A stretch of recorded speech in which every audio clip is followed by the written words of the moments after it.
Martina grows up in the shadow of her perfect sister, suffering daily humiliations from her family. When she is excluded from the marriage and publicly scorned, she decides to rebuild herself in secret. Years later, the considerable success she achieved in her business venture transforms into a silent weapon, completely upsetting the existing family dynamics and compelling those who wronged her to confront the harsh reality. A story of rebirth, silent revenge, and personal justice. Subscribe to our channel so you don't miss true stories of revenge, justice, and personal rebirth. My name is Martina Bellini. I am 28 years old. And the day my sister Eleonora told me you are worthless in front of the whole family gathered together was the day I decided that I would never be invisible again. It was a Sunday afternoon in Turin, in the living room of my parents' house on Corso Francia. The smell of my mother's ragu mingled with the aroma of freshly made coffee. Through the high windows, I could see the red roofs of the city illuminated by the September sun. Everything seemed perfect, as always. Everything except me. Martina, you could at least dress decently when you come here. My mother Clara's voice cut on through the air as I entered the living room with a tray of pastries. I was wearing jeans and a simple white shirt. Look at your sister, always so elegant. Eleonora was sitting on the cream leather sofa in a champagne-colored Armani dress and Louboutin heels. Her perfectly straight blonde hair framed her face. At her side stood Riccardo, her fiancé, a highly successful lawyer with the most prestigious law firm in Milan. He held her hand with a palpable sense of pride. Indeed, Eleonora smiled, sipping Prosecco. I have important news to tell you. My father, Giorgio, looked up from the newspaper. Tell me, darling. Riccardo and I are getting married on June 15th of next year at a villa on Lake Como. The living room erupted in cheers of joy. My mother cried. My father opened Dom Perignon champagne. My uncles applauded. I remained standing, with the tray still in my hand, trying to smile. Like and subscribe for more stories like this. Congratulations, I said, placing the pastries on the table. Eleonora looked at me with an expression I knew well. The one that said, "You're just here to be a backdrop for my perfection." Thank you, Marty. Of course you'll be invited, Ma. Maybe you can help with the preparations, organize transportation for the guests, or arrange the place cards. Eleonora is going to need a considerable amount of assistance, my mother offered. This is a wedding of significant importance, with over 300 guests attending. Martina, you could focus on the practical aspects, allowing your sister to concentrate on the more delicate details. Translation. You get your hands dirty, she gets the accolades. Sure, I replied in a neutral voice. That evening, back in my studio apartment in Barriere di Milano, the working-class neighborhood where I had lived alone for 3 years, I looked at the cracked ceiling and cried not for the wedding, but everything else, for the 27 years I had spent being the invisible daughter. Eleonora had always had it all. Private school while I went to public school, ballet classes, at the Teatro Regio while I took the bus to university, a gift trip to Paris for my graduation, while I received a €50 wristwatch for mine. I worked as a freelance graphic designer, earning enough for the rent and little else. Eleonora worked in a luxury art gallery in the center of Milan, but mainly thanks to my dad's connections. Her salary was 3 times mine, plus the apartment her parents paid for in the Brera area. But that night, through my tears, something changed inside me. I picked up my laptop and reopened a file that I had abandoned months earlier. A business plan for a digital branding agency specializing in local Piedmontese craftsmanship. I showed him my proposal once, hoping my father would lend me a small amount to get things started. Martina, stop fantasizing, he had told me, without even reading it. Find a serious job in a real company. These startup things are for people with capital, not for you. When I got that document back, I decided that I would build my success on my own. In silence. Without asking anyone for anything. The following months were held disguised as wedding preparations. Eleonora called me daily with absurd requests. Martina, you have to go to the florist to check on the hortensias. Martina, go downtown to pick up the sugared almonds from Falconeri. Martina, the catering needs confirmation. You take care of it. Every weekend I was driving between Turin and Como, running back and forth on errands that she could have easily done on her own. My mother insisted, "Is this your sister? Is this her special day?" My special day had never existed, but while I was running around for them, I was secretly building something else. I had phoned 3 clients through LinkedIn, a winery in Monferrato, a ceramics workshop in Alba, and a small textile company in Biella. I worked on their digital campaigns at night. After wedding commissions, I slept 4 hours. I lived on coffee and determination. The breaking point came 3 weeks before the wedding. It was Saturday afternoon. I had been summoned to my parents' house for an important family lunch. When I arrived, I found Eleonora, Riccardo, his parents, and my Aunt Paola sitting in the living room with serious expressions. "Martina, sit down," my mother said. "What's going on?" Eleonora cleared her throat. "We had to make some cuts to the wedding budget. Villa d'Este cost more than expected." "Okay," I replied, confused. "So," she continued, avoiding my gaze, "you'll be at the table of Riccardo's friends whom we don't know well. The blood." I froze. "I'm your sister." "I know, but you understand. Places are limited and Riccardo needs to host important clients from his firm. It's a matter of professional networking." "Are you excluding me from the family table at your wedding?" My father intervened. "Martina, don't make a scene. Eleonora has valid reasons." "Valid reasons?" My voice was shaking. "I'm your sister, Dad. You're also that Martina doesn't have a stable career yet." "She's the one without a stable career yet," my mother said with a cutting tone. "Eleonora has to make a good impression on Riccardo's family. They expect a certain standard." Her words struck me like blows. A certain standard. I wasn't up to that standard. Eleonora stood up, came over to me, and whispered loudly enough for everyone to hear, "Martina, let's get this straight. You're worthless in this family.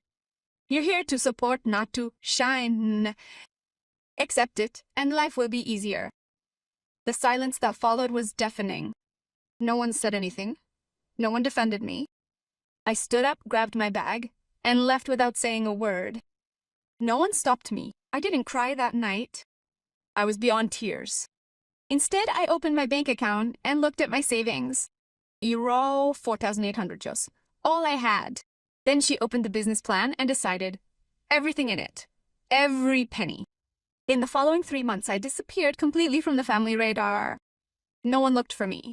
Perfect.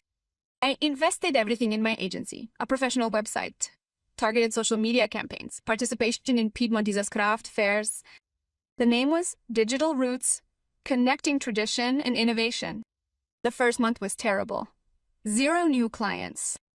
I lived on pasta and beans. The second month, an important winery in the Lang arrived. They wanted a complete rebranding. I won them over with a proposal that told their story through emotional videos and a targeted Instagram strategy. The project exploded. Their turnover increased by 40% in 2 months. They recommended me to others, starting in Cuneo with an artisanal chocolate laboratory, then moving to Turin for a bespoke shoe shop, finally settling in Milan with the sustainable fashion business. I was overwhelmed with work. I hired 2 freelance graphic designers to help me, then a social media manager. I opened a small office on Via Garibaldi in the heart of Turin, all in 6 months. I didn't go to Eleanor's wedding. I sent her a message 2 days before. "Unpostponable work commitments. Congratulations." My mother called me furious. "How dare you? Your sister is devastated." "You'd already excluded me," I replied calmly. "Now it's official. Write in the comments what you would have done and don't forget to subscribe." A year later, Radici Digitali had 15 regular clients, an expanded office, and a turnover of euro 180,000 per year. I had hired 6 full-time employees. I was interviewed by the press as a young entrepreneur who promotes Piedmontese excellence through digital technology. I didn't post anything on my personal social media. I kept everything separate from my family. I wasn't done yet. In the second year, we exploded. A major Barolo wine brand commissioned us to do an international campaign. Then came a collaboration with the company to promote local artisans. The turnover reached euro 420,000 euros. I bought an apartment in the Crocetta area, 2 bedrooms with a terrace overlooking the Mall Antonelliana. None of my family knew. They kept thinking I was the failed graphic designer in Barriera di Milano. At Christmas that year, for the first time, I didn't go to the family lunch. I said I was in Barcelona for work. In reality, I was in Turin, but in my new apartment, with real friends that I had built on my own. The third year brought the definitive turning point. A major Milanese investment fund, Italica Ventures, became interested in Digital Roots. They wanted to acquire 40% of the company for euro 1.2 million euros, keeping me as CEO. I accepted. At 27, I was a millionaire. But the sweetest revenge was yet to come. One evening in April, I received a call from an unknown number. Hello, this is Riccardo Marini, Eleonora's husband. We hadn't spoken since we got married. Yes? Look, it's embarrassing, but I need a favor. The gallery where Eleonora works is closing down. They've cut her position. She needs work, and I thought, maybe you could find her something in your little agency? Agency, Riccardo. I said in a calm voice, I work for a company that makes over $500,000 a year. I don't have any positions available. Come on, Martina, she's your sister. At least meet for a coffee. I thought. Then I said, okay. Thursday at 3 p.m. at the Mulasano Cafe in Piazza Castello. When Eleonora entered the historic cafe with its frescoed ceilings and marble tables, I barely recognized her. She was thinner, her hair was less well-groomed, her makeup faded, and she was wearing a Zara haircut, not Armani anymore. She saw me and smiled nervously. Hi, Marty. Thanks for accepting. How are you, please? Well, these are complicated times. The gallery closed due to financial problems. I'm looking for something else, but the art market is at a standstill. We ordered coffee. She fiddled with her cup. Riccardo told me you have a communications agency. I thought, maybe you could hire me. I'm good at public relations, I know. Influential people. Eleonora, I said, putting down her cup. My company is called Radici Digitali. We have a turnover of over euro 500,000 euros a year. We have clients all over Italy, and we're opening a branch in Milan. I don't need influential people. I need competent professionals. Her face contracted. So, you won't help me? Why should I? You told me I was worthless. In front of my whole family. You excluded me from your wedding like I was trash. And now you come here asking me for favors? Martina, I was stressed. I didn't mean it. You meant it, and how? And Mom and Dad didn't say anything. You treated me like a useless burden for years. Eleonora looked down. Things have changed. Riccardo has lost 2 important clients. We are in financial difficulty. Mom and Dad can help us like they used to. What a shame, I said without emotion. Martina, are you really that cruel? No, I'm just being realistic. You taught me that those who produce results are worth it, remember? Well, I produced results. You didn't. She stood up abruptly. Have you changed? Have you become cynical? No, Eleonora. I've become strong. There is a difference. She left, slamming her bag. I didn't turn to watch her leave. 2 weeks later, my mother called me. Martina, we need to talk. Come for lunch on Sunday. I'm busy. It's important. It's about the family. I went more out of curiosity than affection. When I entered the salon on Corso Francia, I found everyone seated. Mom, Dad, Eleonora, and Riccardo. Their faces were tense. Sit down, my father said formally. I sat down. We heard, my mother began, that your agency is doing very well. Your father did some research. Digital Roots is listed as one of the most interesting emerging companies in Piedmont. Right. Why didn't you ever tell us? My father asked accusingly. Why didn't you ever ask? In fact, you always told me that my ideas were fantasies. An embarrassed silence. Eleonora intervened. Martina, we are family. You could at least offer me a job. I have experience in luxury. I could bring you contacts. I don't need your contacts. Are you selfish? My mother exploded. Your sister needs your help, and you choose to turn a blind eye. Like you did with me for 27 years. The blow came hard. My father cleared his throat. Martina, perhaps our actions in the past weren't ideal, but now it's essential that we display maturity and support our family. Mature? I laughed bitterly. Dad, when I showed you my business plan, you said to look for a serious job. Now that I'm successful without you, do you want the benefits? It doesn't work like that. You can't punish us forever, Eleonora said in a broken voice. I'm not punishing you. I'm simply treating you the way you treated me, like you were worthless. The words fell like boulders. Eleonora turned pale. My mother put her hand to her mouth. My father lowered his gaze. I stood up. If you'll excuse me, I have a business dinner in Milan tonight. Japanese investors interested in bringing Piedmontese craftsmanship to Asia. She left my childhood home for the last time as an invisible daughter. 3 months later, Radici Digitali opened its Milan office on Via Monte Napoleone. 15 employees, contracts with 3 major sustainable fashion brands, and a partnership with the Turin Chamber of Commerce to promote made in Piedmont products worldwide. I was invited as a speaker at an event at the Palazzo della Regione Piemonte. The theme was New Generations and the Promotion of Local Excellence. As I went up on stage, I saw my father and mother in the audience. They were sitting in the back with uncertain expressions. I hadn't invited them. They had probably read about the event in the newspaper. I spoke for 20 minutes about my experience, how I had transformed my passion for the area into a successful business, how I had believed in myself when no one else did. At the end, while I was signing autographs and exchanging business cards with entrepreneurs and institutions, they approached me. Martina, my mother said in a small voice, you were very good. Thank you. I wanted to say, we are proud of you. I looked at their faces. They were seeking forgiveness without saying it openly. Thank you for coming, I said formally. But if you'll excuse me, I have to meet the counselor for trade.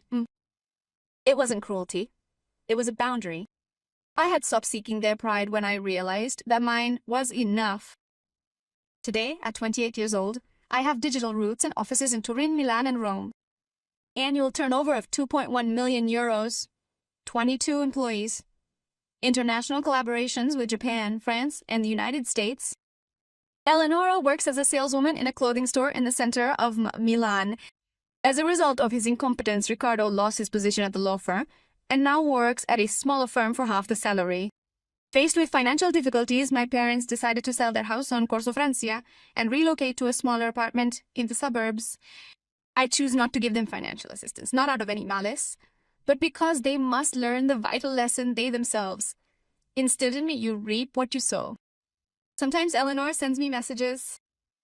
Do I miss you? Sorry for everything. Could we see each other? I always answer the same thing. I'm busy, because I've learned that silence is the most powerful revenge. No screaming, no accusing. Just exist successfully while they fall apart in regret. And what would you have done in my place? Would you have forgiven, or would you have continued on your path? Comment below and subscribe to the channel for more true stories of rebirth and personal justice.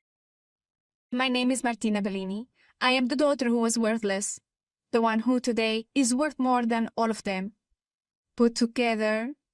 And I did the best part, alone, without their help, without their name, without their approval. I have turned their toxic words into the very fuel that drives my success. And each time I look out from my office window, I see the roofs of Turin gleaming under the sun.